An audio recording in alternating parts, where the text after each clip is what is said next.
Hello, everyone. King James Speaks here, and this is the start of a new series on a topic that I have said many times is near and dear to my heart. And that is the topic of leadership. Today, I want to go over.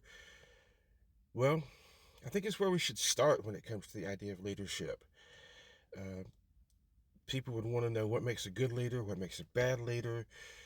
Those, I think, are advanced topics. I think we need to start with what gives a leader their power, the ability to say, do this or don't do that, and expect their words to be followed.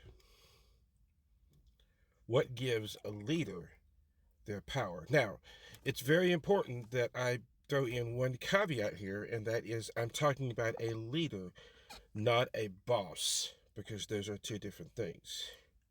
I'm talking about a leader, not a manager, because again, two different things.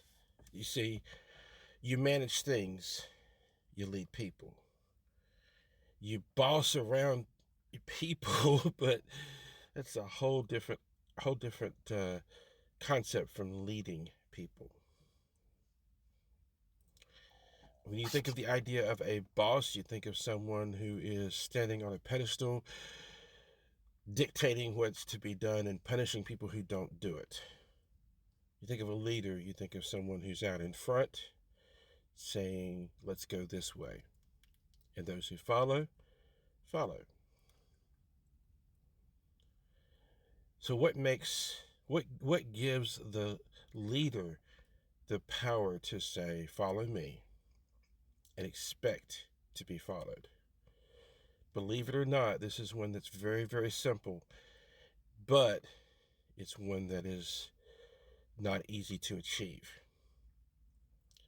A leader earns permission from their followers to lead them.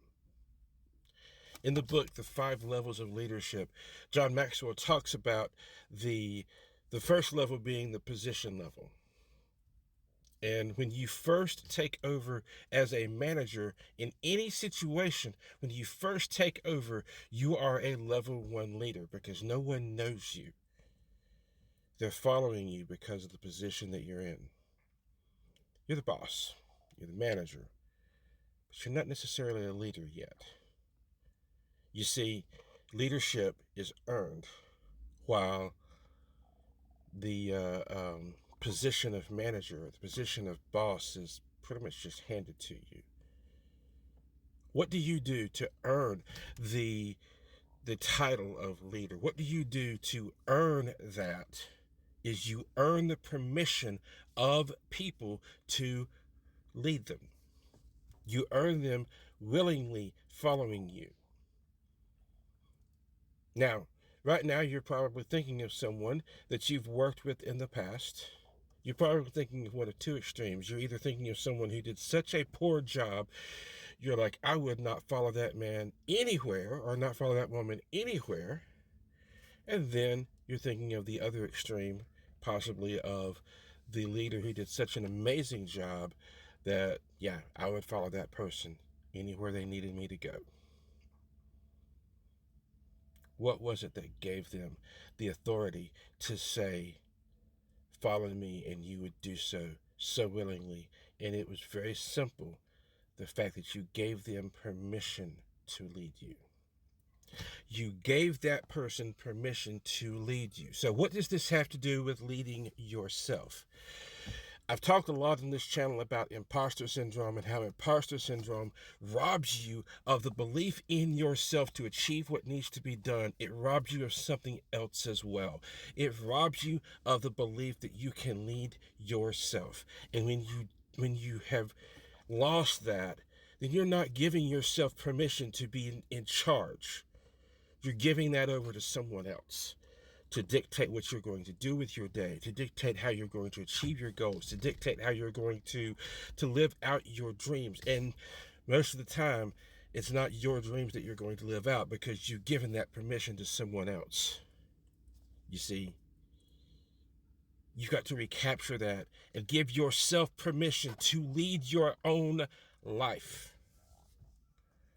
And it starts with the way you see yourself. Every time I come back to that, I know someone rolls their eyes. I've gotten messages about this. Stop talking about the way people see themselves. No, I'm not going to, because it is that important. There is no vision you will ever have in your life that is more important than the way you see yourself. And if you do not see yourself as a fit and qualified leader of yourself, someone else is going to lead you toward their dreams, toward their goals, toward their ideas of what needs to happen. And you're going to lose yours.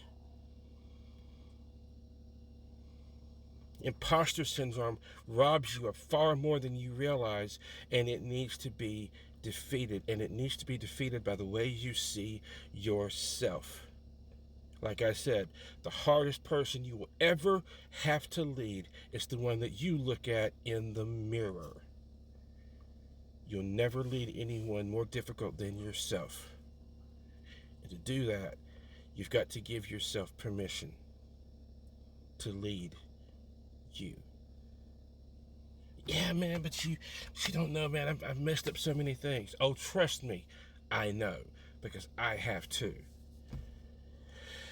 I could list the mistakes I have made in trying to lead myself. I could list the mistakes I've made in leadership and fill up books. Not a book, books.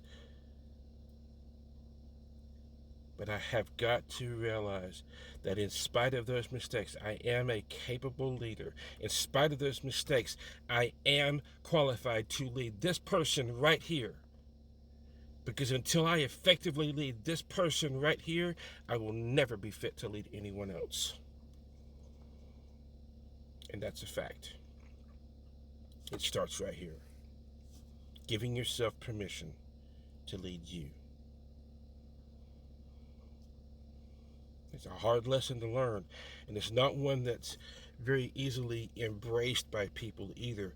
Man, that sounds new age, giving yourself permission to lead you. If you don't, you'll never be able to lead yourself. And again, someone else will, and they're not going to lead you toward your dreams. They're going to lead you toward theirs. And again, there's nothing wrong with their dreams, but it's not your dream. It's not your goal. You want to achieve your goal? Give yourself permission to lead.